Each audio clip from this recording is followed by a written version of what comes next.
Hi there! In today's video, we'll learn to do basic editing in Premiere Pro, and we'll explore different ways to import files. We'll learn how to create a sequence, how to drag a video or audio to a sequence. We'll also learn a few navigation controls in the timeline. We'll work with tracks, learn how to cut and copy clips, learn a little about history panel, and finally how to work with markers. So let's get started. We're going to start with importing files, and I'm going to teach you 5 different ways to import files into Premiere Pro. In the first one, go to File and select Import. Navigate to your footage and click Import. Wait for it to load, and there you have your videos. The second way is to use keyboard shortcut Command-I on a Mac or Control-I on a PC. Navigate to your footage and click Import. In the third way, right-click in Project Panel and select Import. Navigate to your footage and click Import. The fourth way, double-click anywhere in the project panel, navigate to your footage, and click Import.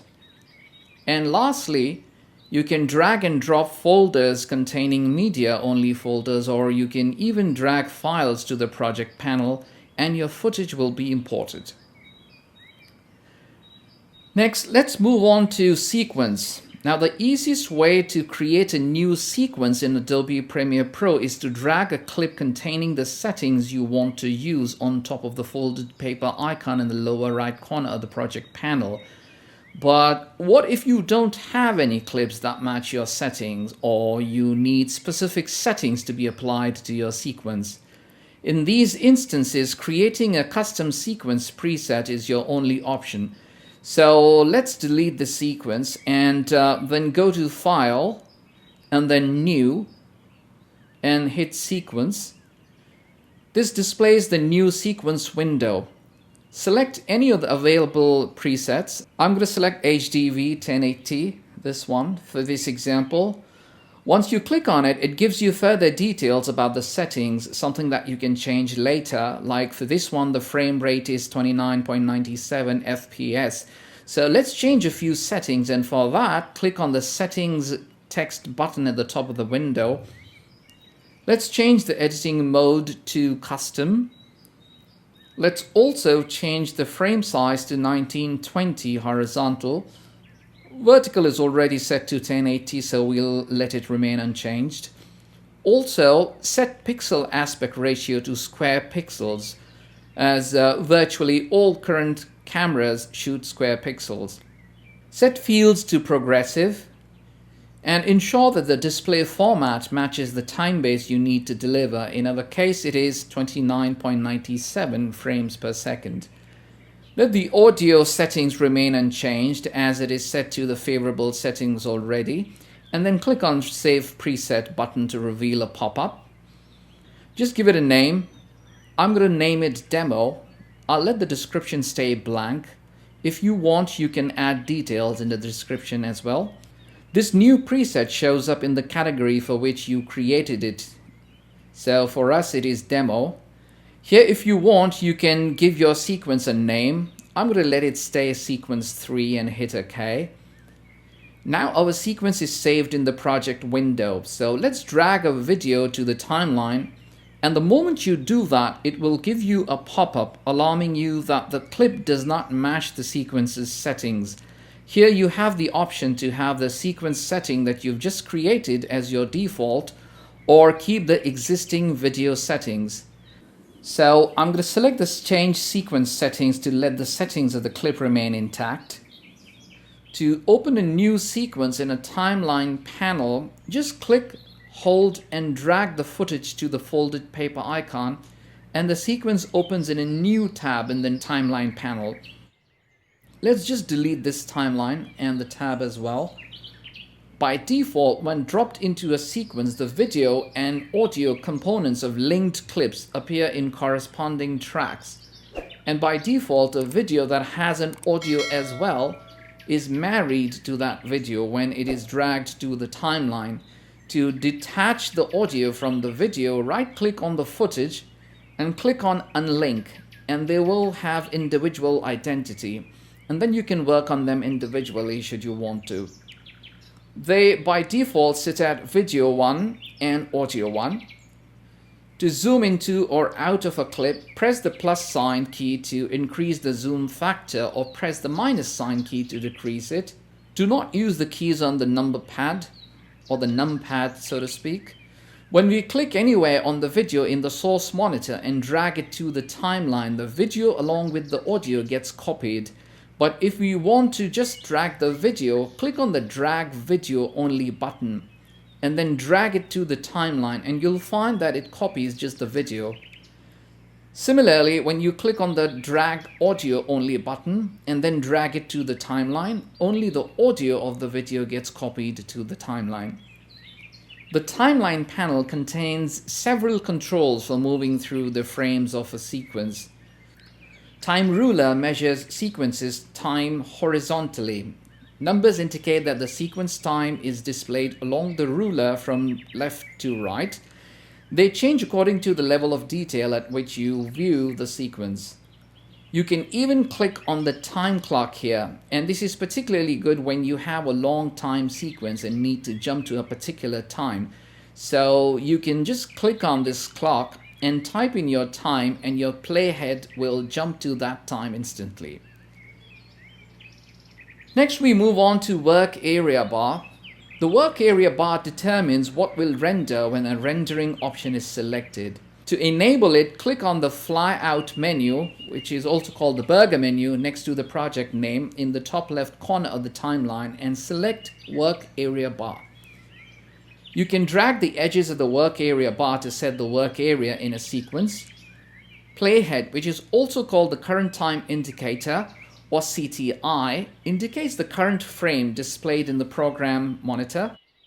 When you move the scroll zoom bar at the bottom of the timeline, you'll find that although it changes how much of the sequence you're able to view in the window, but it does not change the playhead's position. The position stays intact, but you're basically able to zoom in or zoom out of the timeline. To move to a different time, you'll need to click and drag the playhead's position, or you can also place the pointer over the display in the program monitor and drag left or right. Now let's move on to discussing markers. Markers indicate important points in time and help you position and arrange clips. You can use a marker to identify an important action or sound in a sequence or clip. They are for reference only and do not alter the video in any way. To activate the marker, right-click on the time ruler and select Add Marker to reveal a pop-up window. From here, you can give a name to your marker. You can even add comments to your marker, like additional notes. You can even change the color of your marker. So once you've created a marker, it appears like this on your timeline. Hover your cursor over the marker and it shall populate the marker details. To make any changes to the marker, double-click on it and it will populate the same settings panel you got introduced to earlier. Let's change the marker color and hit OK, and you can see the color has changed. To add another marker at a different time, place the playhead there first, and then right-click and add marker.